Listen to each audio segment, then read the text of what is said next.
It's no good the pitch looking immaculate Sunday because nobody's here Sunday. It's got to look immaculate Saturday.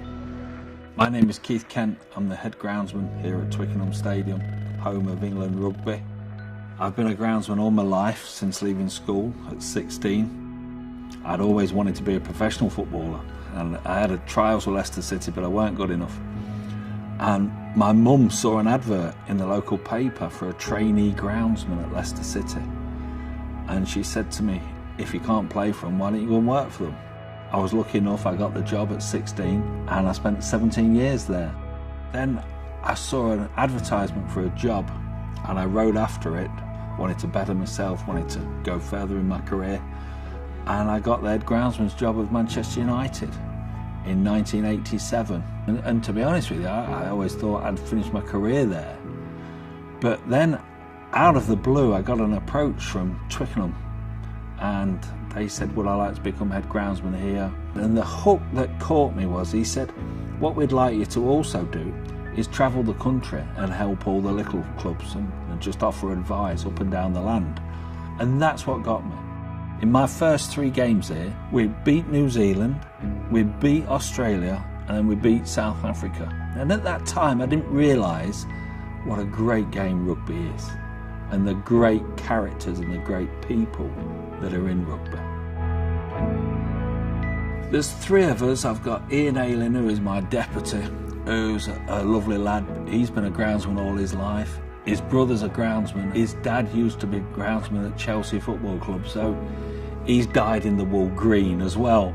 And my 3rd member of staff is Andy, who was a labourer until I got here, and we took him on full time. He's got spraying qualifications and he's got tree felling qualifications.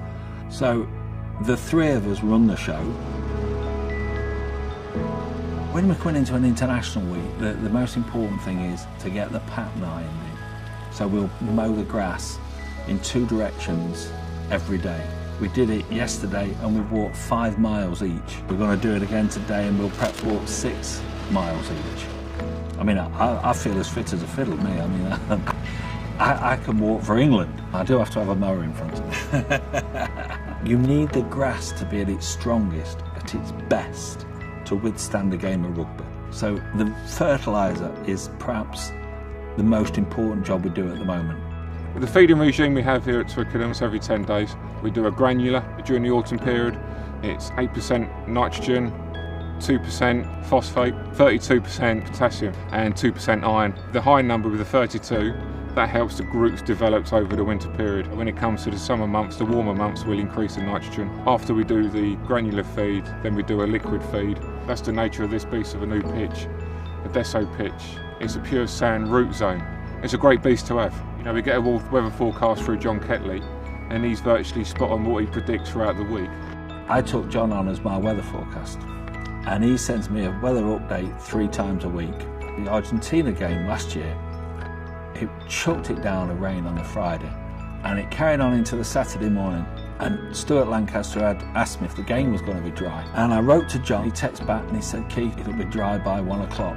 And at 6 minutes past 1, it stopped raining. He is that accurate. One of the things that makes me so proud is that everybody in this country who picks up a ball can get a game at Twickenham. We host the schools, the universities, Oxford, Cambridge, the Army, Navy, the Premiership, Championships. Everybody plays there. But we have a rule. We've sat down and we set out that every team that play here play on the best pitch that we can possibly give them. We don't lower standards. I love it.